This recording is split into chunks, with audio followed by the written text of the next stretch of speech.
ಹಿಂದಿನ ವಿಡಿಯೋದಲ್ಲಿ ವೋವೆಲ್ಸ್ ಮತ್ತು ಕಾನ್ಸನೆಂಟ್ಸ್ನ ಕಂಡುಹಿಡಿಯೋದಕ್ಕೆ ನಾವು ಸ್ವಿಚ್ ಸ್ಟೇಟ್ಮೆಂಟ್ನ ಯೂಸ್ ಮಾಡಿದ್ವಿ. ಈ ವಿಡಿಯೋದಲ್ಲಿ ನಾವು ಇಫ್ ಎಲ್ಸ್ ಸ್ಟೇಟ್ಮೆಂಟ್ನ ಯೂಸ್ ಮಾಡಿಕೊಂಡು ಇದೇ ಪ್ರೋಗ್ರಾಮ್ನ ಹೇಗೆ ಬರೆಯೋದು ಅಂತ ನೋಡೋಣ.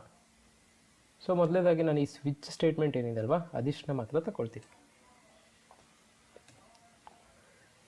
ಈಗಾಗಲೇ ಈ ಪ್ರೋಗ್ರಾಮಲ್ಲಿ ಯೂಸರ್ ಹತ್ರ ನಾವು ಎಂಟರ್ ಕ್ಯಾರೆಕ್ಟರ್ ಕೇಳಿದ್ದೀವಿ. ಯೂಸರ್ ಕೊಡುವಂಥ ಕ್ಯಾರೆಕ್ಟರ್ನ ಹೇಗೆ ಇನ್ಪುಟ್ ಕೂಡ ತಗೊಂಡು ಇಟ್ಕೊಂಡಿದ್ದೀವಿ. ಸೊ ಇಲ್ಲಿ ನಾವು ಇಫ್ ಎಲ್ಸಲ್ಲಿ ಏನನ್ನು ನಾವು ಕಂಪೇರ್ ಮಾಡ್ತೀವಿ, ಕ್ಯಾರೆಕ್ಟರ್ ಎ ಜೊತೆ. ಸೊ ಇಲ್ಲಿ ನೋಡ್ಬೋದು ನಾವು ಯೂಸ್ ಮಾಡ್ತಾ ಇರೋದು ರಿಲೇಷನಲ್ ಆಪರೇಟರ್ ಈಕ್ವಲ್ಸ್.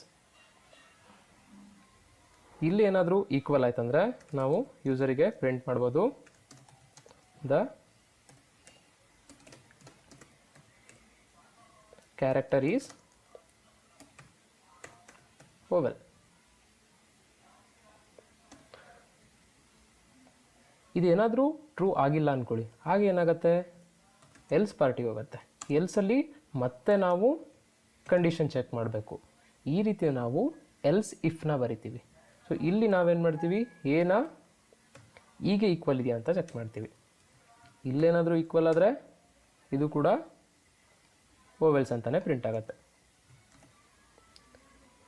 ಇದೇ ರೀತಿ ಎಲ್ಸ್ ಇಫ್ ಸ್ಟೇಟ್ಮೆಂಟ್ನ ನಾವು ಕಂಟಿನ್ಯೂ ಮಾಡ್ತೀವಿ. ಹೀಗೆ ಐ, ಓ ಮತ್ತು ಯು. ಸೊ ಇಲ್ಲೇ ನಾವು ನೋಡ್ತಾ ಇದ್ದೀವಿ ಈ ಪ್ರೋಗ್ರಾಮಲ್ಲಿ ನಾವು ಲಾಜಿಕಲ್ ಆಪರೇಟರ್ಸ್ನ ಯೂಸ್ ಮಾಡಿಲ್ಲ. ಅದಕ್ಕಾಗಿ ನಿಮಗೆ ಲೆಂತಿ ಅನ್ನಿಸ್ತಾ ಇದೆ. ನೆಕ್ಸ್ಟ್ ವೀಡಿಯೋಸಲ್ಲಿ ನಾವು ಲಾಜಿಕಲ್ ಆಪರೇಟರ್ಸ್ ಬಗ್ಗೆ ತಿಳ್ಕೊಂಡು ಅದರಲ್ಲಿ ಕೂಡ ಇದೇ ಪ್ರೋಗ್ರಾಮ್ನ ಮಾಡೋಣ. ಅವಾಗ ನಿಮ್ಗೆ ಇನ್ನೂ ಈಸಿ ಆಗುತ್ತೆ.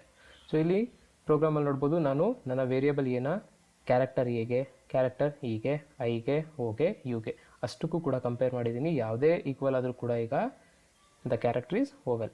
ಇಲ್ಲದೇ ಇದ್ದರೆ ಲಾಸ್ಟ್ ಎಲ್ಸ್.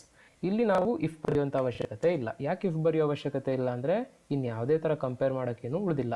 ಇದು ಯಾವುದೂ ಈಕ್ವಲ್ ಆಗಿಲ್ಲ ಅಂದರೆ ಅದು ಕಾನ್ಸನೆಂಟ್ ಆಗುತ್ತೆ. ಸೊ ಇಲ್ಲಿ ಕಾನ್ಸನೆಂಟ್ನ ಪ್ರಿಂಟ್ ಮಾಡೋಣ.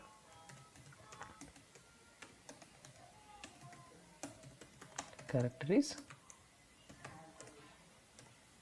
ರೈಟ್. ಈ ರೀತಿ ನಾವು ನಮ್ಮ ಪ್ರೋಗ್ರಾಮ್ನ ಬರಿಬೋದು. ಇದನ್ನು ರನ್ ಮಾಡಿ ನೋಡೋಣ. ಕೇಳ್ತಾ ಇದೆ ಎಂಟರ್ ಅ ಕ್ಯಾರೆಕ್ಟರ್.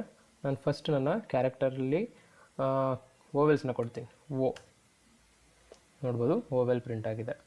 ಅದೇ ನನಗೊಂದು ಕಾನ್ಸನೆಂಟ್ನ ಕೊಡ್ತೀನಿ ಟಿ.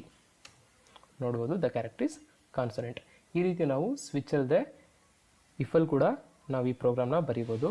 ಆದರೆ ಸ್ವಿಚ್ಚಲ್ಲಿ ಪ್ರೋಗ್ರಾಮ್ ಸ್ವಲ್ಪ ಸ್ಪೀಡಾಗಿ ವರ್ಕ್ ಆಗುತ್ತೆ. ನಿಮಗೆ ಗೊತ್ತಾಗಲ್ಲ ಎಷ್ಟು ಸ್ಪೀಡಾಗಿ ವರ್ಕ್ ಆಗುತ್ತೆ ಅಂಥೇಳಿ.